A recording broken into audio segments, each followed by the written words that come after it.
को अधिसूचित किया गया। वो तिथि 25 मई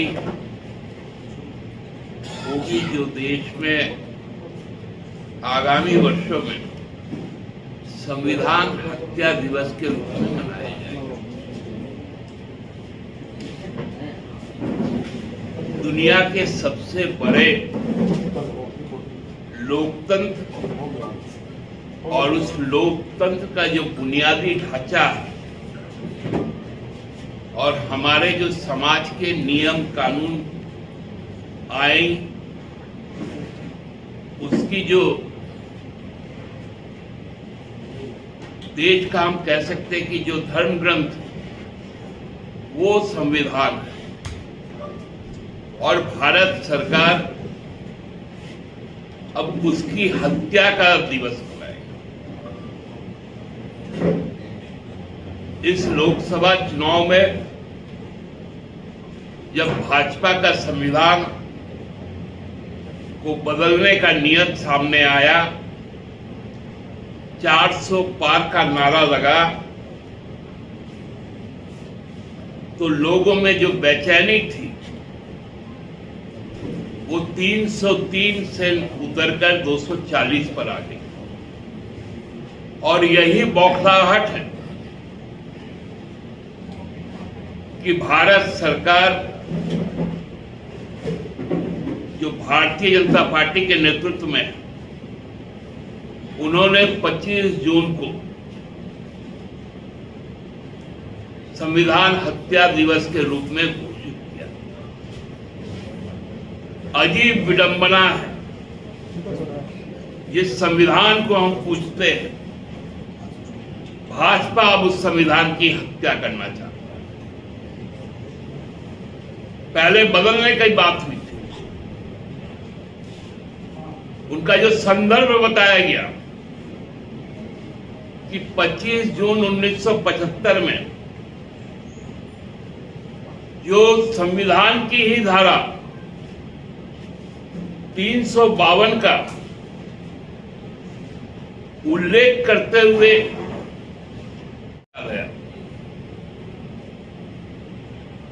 और आपातकाल का नहीं कर रहे लोग, ये संविधान का हत्या दिवस मना रहे हैं। और आपातकाल संविधान के 352 धारा के अनुसार आया था। तो ये तो खुले तौर पर अब ये संविधान बदलने की बात नहीं कर रहे, अब ये संविधान की हत्या की बात कर रहे हैं और उसको अधिसूचित कर रहे हैं। यही तो ताजुब का विषय।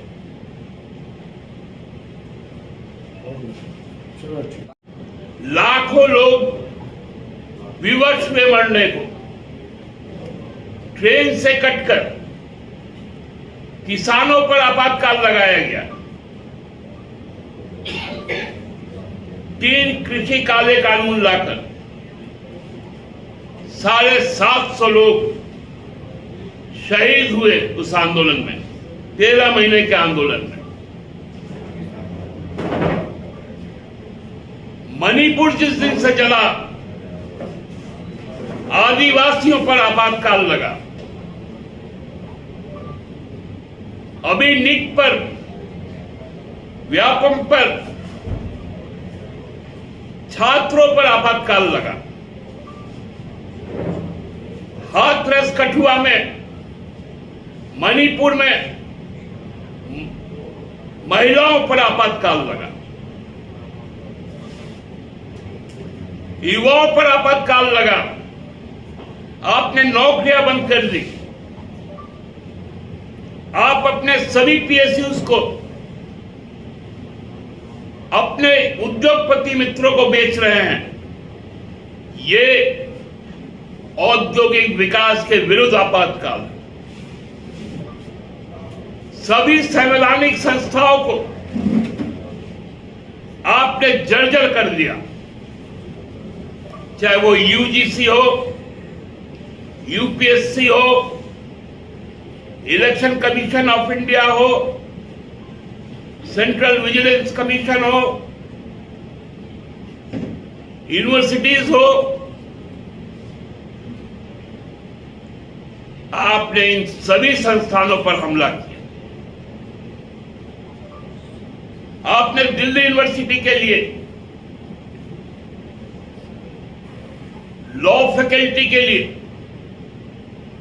एक मसौदा सामने लेकर आया कि मनुस्मृति पढ़ना पड़ेगा। हालांकि दिल्ली विश्वविद्यालय ने उसको नकार दिया। उस संदर्भ में जहां जो नागरिक अधिकार है,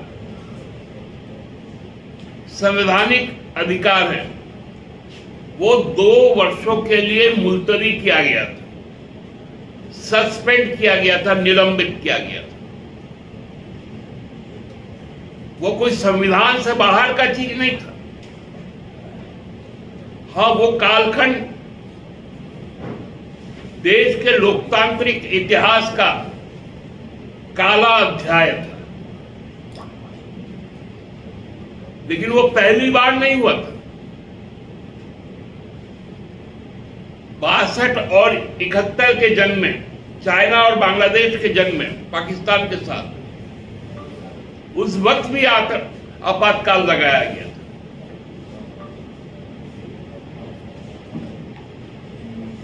भारतीय जनता पार्टी ने उसी संविधान के तहत 365 का उपयोग कई बार किया है और राष्ट्रपति शासन भी लगाया है। वो भी एक तरह से हर वक्त आपातकाल है। मीडिया पे अघोषित आपातकाल है।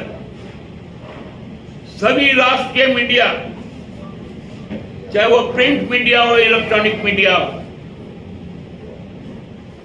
सरकार द्वारा करे गए नैरेटिव को आगे बढ़ाते हैं। उनमें जो विरोध करते हैं उनकी नौकरियां चल जाती हैं। एनआईए के द्वारा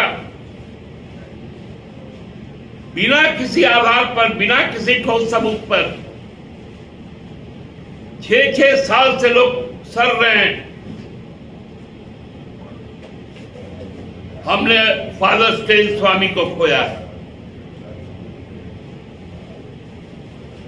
आपने मानविक और मानव अधिकार को समाप्त करने का काम किया है। संविधान की हत्या आप रोज का रोज करते हैं। इसलिए आपको याद आया कि 25 जून संविधान हत्या दिवस होगा। मैं अपनी संविधान और लोकतंत्र की हत्या का पहला मुहर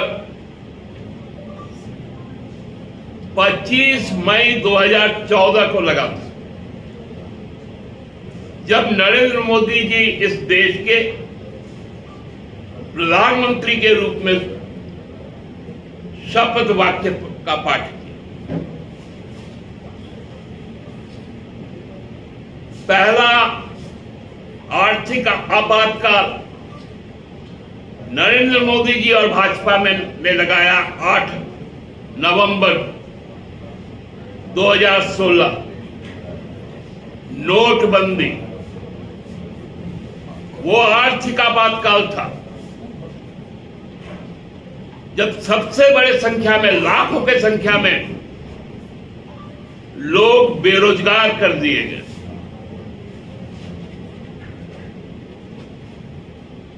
फिर आपातकाल की घोषणा कोरोना काल में हुई। अचानक से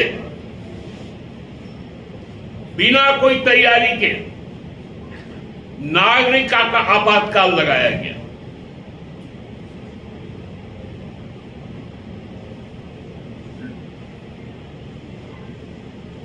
संपूर्ण लॉकडाउन, तीव्र शब्दों में इस घोषणा का विरोध भी करते हैं और भारत सरकार के इस